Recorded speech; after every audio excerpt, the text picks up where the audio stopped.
75. Wednesday and Thursday both will have periods of clouds and sunshine with a thunderstorm and spots in the afternoons. High Wednesday 88 to 90, high on Thursday 88 to 92.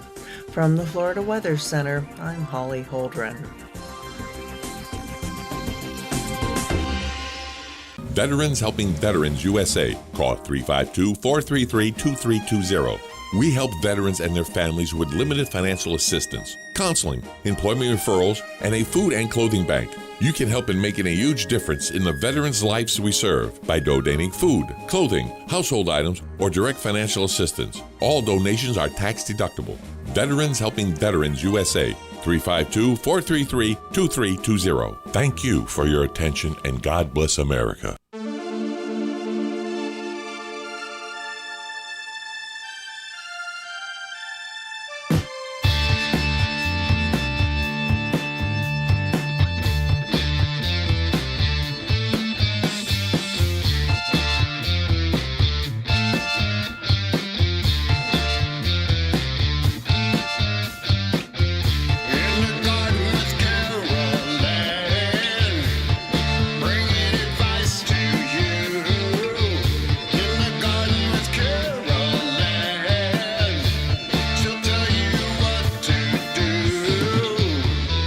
That's right. It's In the Garden with Master Gardener Carol Ann Baldwin. She joins us every Tuesday.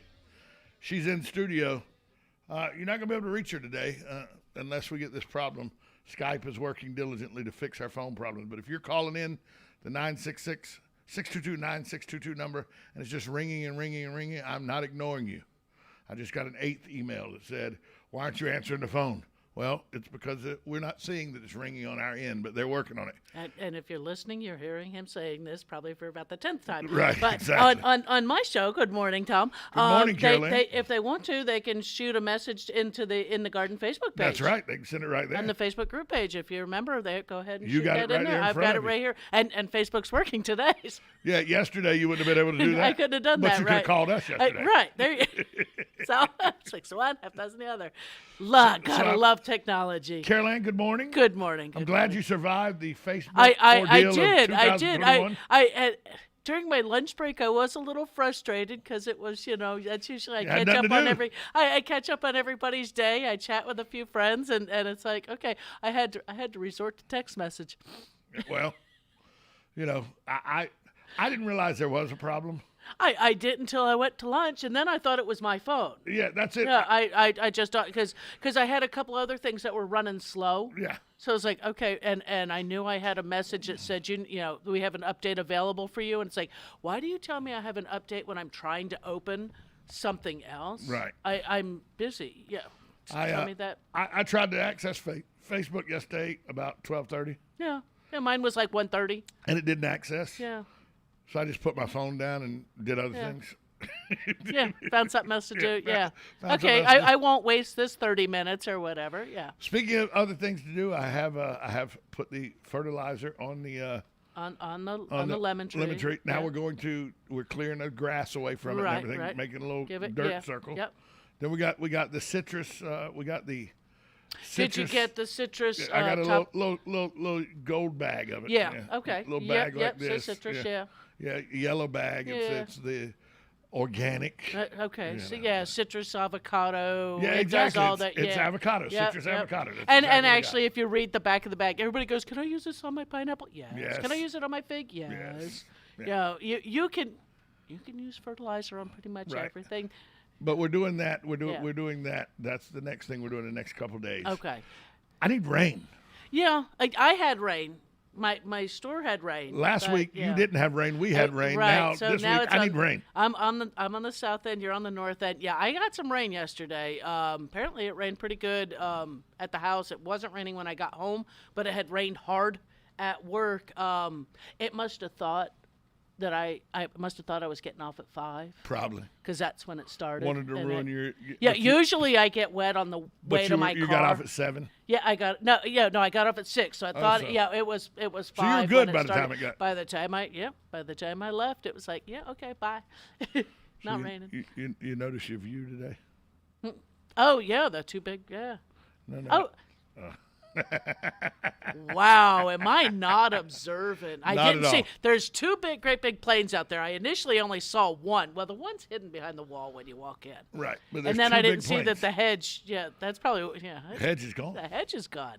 They trimmed it down nicely. Looks very They nice. took off about 3 foot. 2.5, 3 feet of plant material. And there, and not hurting the hedge. No, it still has plenty of green there, and it's should be good. And trimmed up all the loropetalum over there. Took them long enough, but I guess it was this building changed hands. Yeah, or I something, don't so, know. Yeah, But it looks very nice. But Yes, my it point does. is they cut that much off the bushes. And it didn't hurt them. Right, it didn't hurt anything. Still plenty of foliage underneath there. Actually, now it'll be a benefit to Probably them. helped the bush. Yes, because now there'll be more light be able to get down into that and come next, well, depending if we continue to stay warm as it is, it's probably going to shoot up a little more growth. So because we live in Florida and because Yeah. it's so warm, hedges are something you can trim year round. You can. I don't usually recommend it as much in the January, winter. February, leave it I mean, alone? January, February. Actually, February is a great time to go ahead and start pruning because it's not going to start to grow. Right. It has actually hit its dormant time. Yeah, that's our coldest month Yeah, of the year. that's in usually our it's area. February is usually it's pretty cold and nasty. Well, by our standards, it's But cold and nasty. yes. But People would laugh at us that we say it's cold and nasty in February. well, when it's 40 degrees and it rains, Yeah. it's like my cold and my sister nasty. lives just outside of International Falls, No, Minnesota. she could have that. People aren't supposed to live up there. No. I have a coworker that has family up there in St. Paul Right, Minneapolis. area. St. Paul, Minneapolis, St. Paul area, and so they go up. Yeah, they live frequently. They live 3 hours north of that. Yeah, people aren't supposed to live up there. You know, Minnesota's a long Yeah, state. yeah. It's down here. Yeah. And people that are on the camera can see what I'm doing. but Yeah, it's up there. it's up there on the Canadian border. Yeah. They it's closer to Canada's closer to them Then than another Minneapolis, United, St. Paul. Yeah, I was gonna say than another state. Yeah. Canada is closer to my It's lower Canada, just Yeah. like the Panhandle's at lower Lower Alabama. Yeah, Exactly. LA, yeah. Exactly. So- But you bring up a good point that in February, Yeah, because that is our coldest month. it is our cold. But it's really when our plants are at their most dormant, At which the is when most- it's the best to that you trim can them back. go ahead and trim things back, and then it will in 6 weeks when spring for us starts it's spring- coming, when spring sprung. springing, it's ready to go. So you can crepe murder then in February. But we don't crepe murder. Yeah, but that is when we do that. That is when we commit crepe murder. You don't like crepe murder I don't at all. like crepe murder at all. It's just You know, and they do it at the golf course I'm a member at. They do it about once every 4 years. right. So theirs is And a they- little different, a little more Well, humane. they get the crepe myrtles around a couple of the holes. Get probably 25, yeah, 30 feet. yeah. And they got a good trunk system. Yeah. Good. They don't fall over like a lot of crepe myrtles do. Right. So I think they pruned them to where the trunk and the limbs It- keep getting thicker. Right, Even right. as they It's go done- up, so right. it doesn't. It's doesn't have those floppy Right. branches and such. Yeah, I have neighbors or people in my neighborhood who have like a fence line of crepe myrtles. And they don't flop. Yes, they do They do because flop. because they cut them every year at Right, yeah. like 5 feet, and it's like. There's ways of doing, and like I say, the golf course they've gotten it down to They do it a every good 4 or way. 5 years. And I mean you can trim some. There's they say leave it alone. Plant the right plant in the right place. Let it grow to its potential. Those branches will get some size to them. If you trim the tips, because they do bloom on new growth, that was where I think the thought originally came from, is we can control the size, and of course now there's many more different sizes than Right. what there used to be. But it was to control the size because, we want this beautiful thing, and guess what? It blooms on the new growth. Right. So if we cut it now, it's going to put on all kinds of new growth, be full of blossom and bloom. And then it's gonna die because and of the then winter. they lose their Dormant, leaves. right. They lose their leaves, but those branches that come off on those are not sturdy. No, They're because they very just whippy. were done. They're Right. just they're whippy. We get a heavy And wind. then we don't have that's not a problem with the crepe myrtles at the golf course. Right, But because they're used as protection. They Right. separate holes so golf balls can't hit you. Right, and stuff. doesn't go through. Right, and I mean, I'm not opposed to taking off, to making them actual true trees where you're taking off the suckers that are growing up. Right. And that's what that. they do. Yeah. And here's the thing. Literally, when they cut them back, as they spring, the only thing I can tell you, the only thought I can put in your head, it's like a chia pet. Yes, it's the little tops. It just It's like a chia pet. Yeah, unless you're watching on camera, you're not seeing that little spring at the top It of the. literally looks like a chia. And And theirs are done to where now the trunks, like you say, are very large. They're Oh, probably yeah. the trunks themselves are probably gorgeous because They are, crepe and myrtles they got have the big white spots on them exactly. and everything. They exfoliate. People call or come in and go, oh, my crepe myrtle's losing all its bark. And yeah, That's what it's they do. supposed to. Yeah. It's supposed to. It's what part of they their do. beauty. It is part of their beauty. And because these crepe myrtles at the golf course are probably at the base, probably 3.5, 4 foot around. Right. So I mean, a sturdy trunk. Whenever that golf course was planned, they were put in. Oh yeah, they were put in 1943. Right, and they were probably a fair size. I bet they were tree. probably 3-4 foot tall then. Yeah. Right. They were probably. Because they're like yeah. 15 foot tall now. Okay. 15, and 20 they foot keep tall. them at that. But they keep them at that. Right. Right. Which And that keeps a good trunk. Because they could go taller, I'm sure. Right. With the wispiness. Oh, But yeah. they're not wispy. These No. are not wispy. These aren't the crepe myrtles that inspired but you the see fireworks. the umbrellas. Yeah, the umbrella. You know, yeah. people go, oh, that firework there that trundles down, it's called a crepe myrtle firework because it's inspired by the crepe By myrtle the- tree. right. And so, but I know you're not a fan of crepe murder. I know you're not. I don't like But that. what about drastic responsible crepe murder? Well, then that's just pruning. That's just tipping them. Yeah. And there's actually I think they call Well, it they a don't tip them. Frenchman. Yeah. They cut them all the way Yeah, back at the yeah. golf course. They cut Right. them. They cut them back But to they where. probably have some. They're going back. They're not coming back to 6 feet. No. Yeah, They or- keep or them 5 about. yeah. They keep 'em about 15 foot. Yeah, because they have I think many homeowners do that to that 5 to 6 foot. It's because they can maybe get up on the step ladder a little bit with the chainsaw. Yeah. And at the and golf course they can got take bucket, a lift. Yeah, they got lifts and everything. And go up and do that a little better and the regular pruning a little better. Homeowner doesn't have to prune them if they put the right size in there. Just clean up. Just go in, take out crossing branches, take off the suckers, trim the tips, and you'll see that you'll get great blooms. Once the tree gets too big to do that, guess what? Just clean them up. And the suckers are key. The suckers getting those suckers off Get them of away there. because they Then take you life start, support. and you start to get a bush. Right. And unless that's what you're going for, I don't want a think crepe there- myrtle bush. No, I think there's certain sizes that make great crepe myrtle shrubs, bushes. Really? I didn't There know- are some that I only didn't get know there 3 was a to 4 crepe myrtle feet. shrub. There's some only get like 3 to 4 feet tall. There's some No that could be idea. almost a ground cover. There's 18 inches. Wow, had no idea. Yeah. Crepe murder. All crepe the way up myrtles. to 45 foot tall trees. They can get very, very big. They can get very big. The very whip in big the ones wind. don't necessarily, the really tall ones don't necessarily bloom as prolifically because they're not being pruned and encouraged Right. to put on new limbs and things like that. It takes a lot of But- energy to get to the top. to the top of that. But they're still they still have their own character and their own place. I always think they did the wrong trees when they had Nell. When she went tay in the wind, it'd have been better if it had been crepe myrtles. Yeah.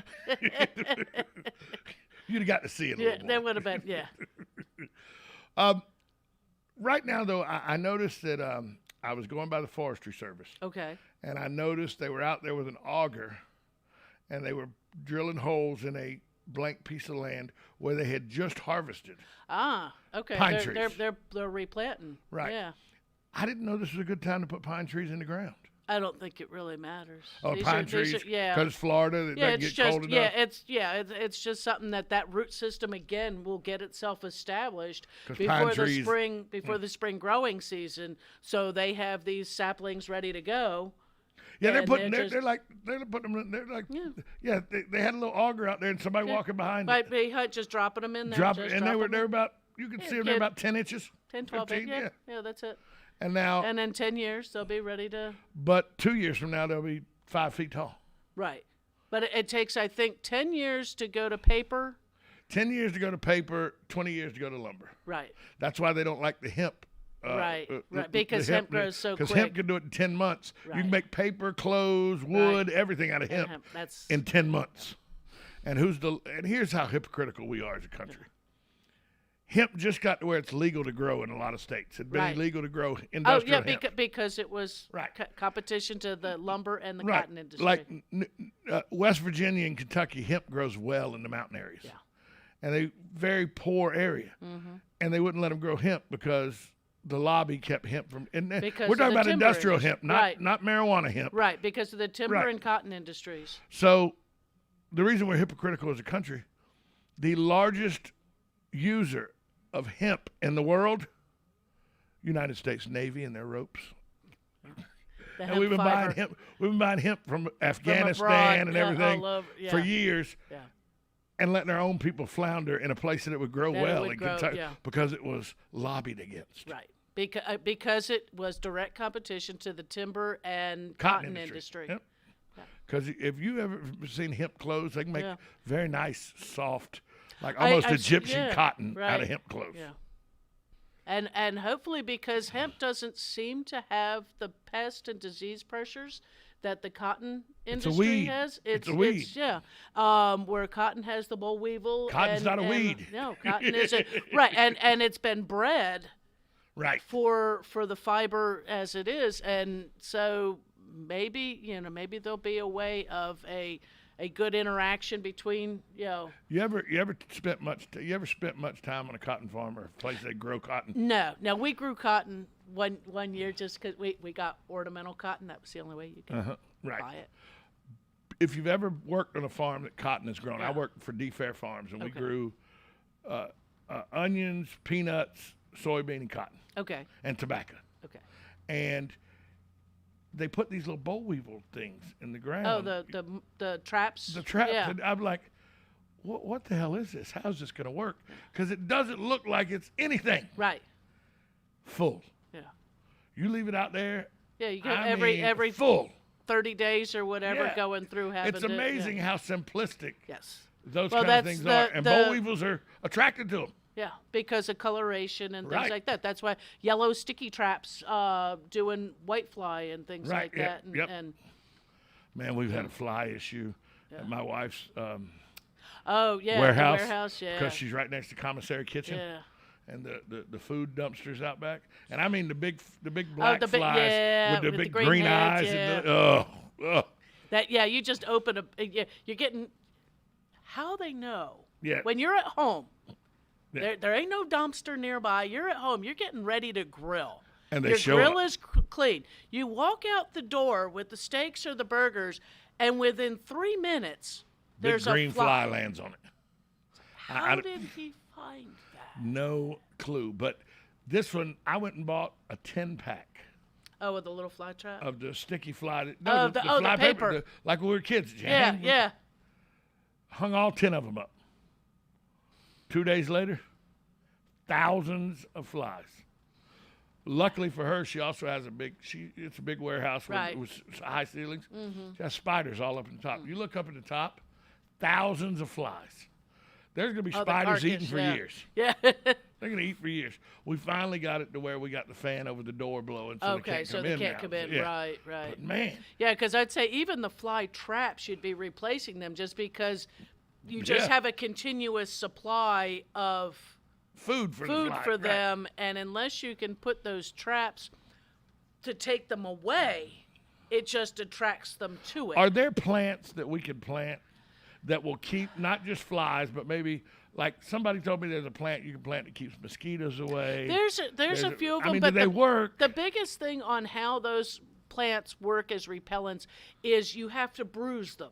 You need to release those scents, the you need essential to break oils. You need, like you take it out of the air and you break the plant to rub on your skin. Right. But like say lemongrass, you need to take and cut some of that and bruise that in order to release. So just the lemongrass growing growing doesn't work. There doesn't really do much. Same thing with the they call citronella plant. You still need to bruise a leaf.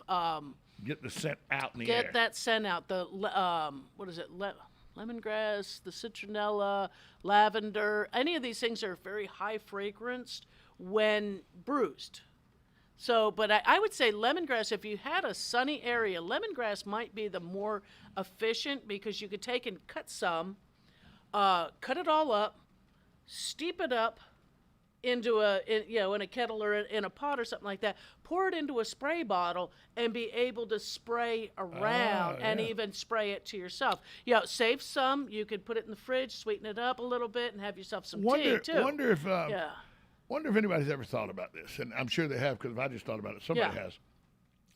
My wife has on her bedside table an aromatic. Oh, right. It's like okay. a little cone. The little, yeah. Wonder if you could take that one of those like that, right. and steep the lemongrass and then put it in there. And I wonder if that would work. You probably could. You probably could. That, and probably different fragrances on some of those, like say lavender. Right. Where you can get some of those because lavender is a nice nighttime. Because if you don't have a lanai, the mosquitoes will carry you away. Yeah. Mine hasn't been too bad. I have an unscreened front porch, but it's, Well, I'm meticulous. I go around and I dump out. Anytime I see water, I mean, everything gets dumped. And right. So, because But you have a retention area behind you as well and pasture areas that. And I mean, we can sit on the front porch. Yeah. But we have a citronella candle that sits underneath the table. Under the that's right. And we light it, and then we can sit right around that table, but only right around that table.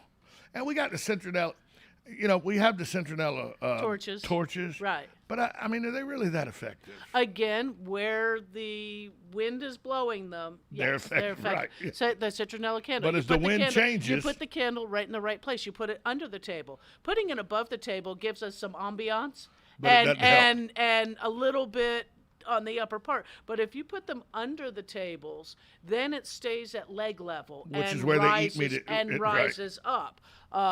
So think about that when you picnic. Anytime I'd go camping, we'd put the candles under the table. Somewhere. It's like, okay, just watch the candles are lit. Don't be swinging your feet under there. Still the best mosquito repellent I ever saw. And I don't know. I'm sure you can still buy them. I don't know where to buy them. I know where we bought them when we were kids, when our parents would buy them. You bought them at the drive-in. Oh, the coil. Yeah, it looks like a stove. It looks like a stove coil. Right. They do, and it's funny. They still do make those. I'm sure they do. Because we were selling them in our store. But those are you don't get more effective than those coils. I like those coils. Yeah, do you? Yeah. Yeah, those and Jiffy Pop popcorn. No, a camping trip must. Yes. Or a drive-in theater must. A must. The Jiffy Pop. I hadn't thought about that. The aluminum foil swells up. I hadn't thought about that in a while.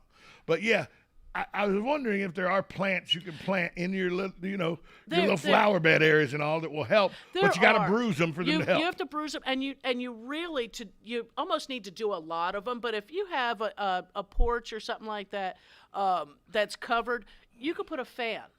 Just a simple, a fan moving air stops mosquitoes because it covers up your carbon dioxide.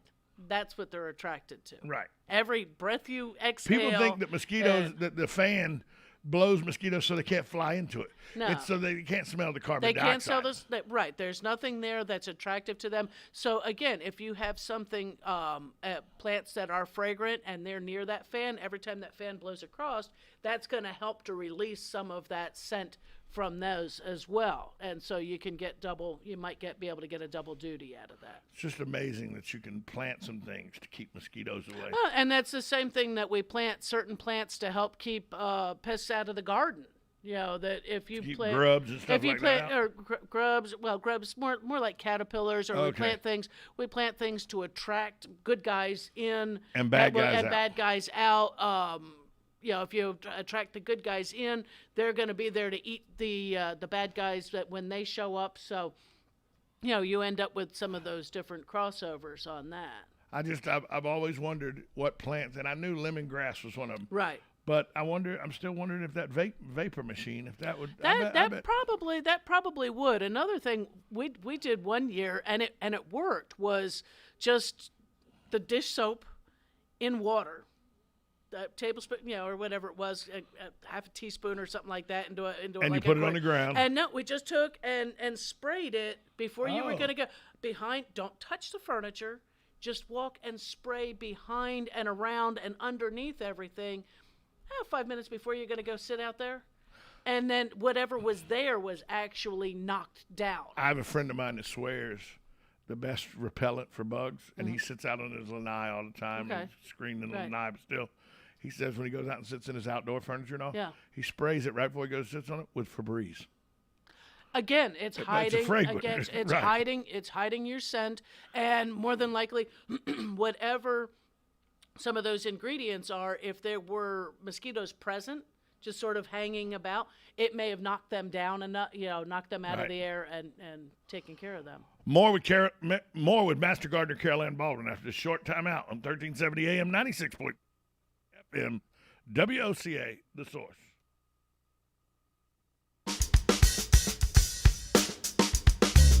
Broadcasting from the Ocala International Airport, this is WOCA AM, W242CA FM, Ocala, 1370 AM, 96.3 FM, The Source.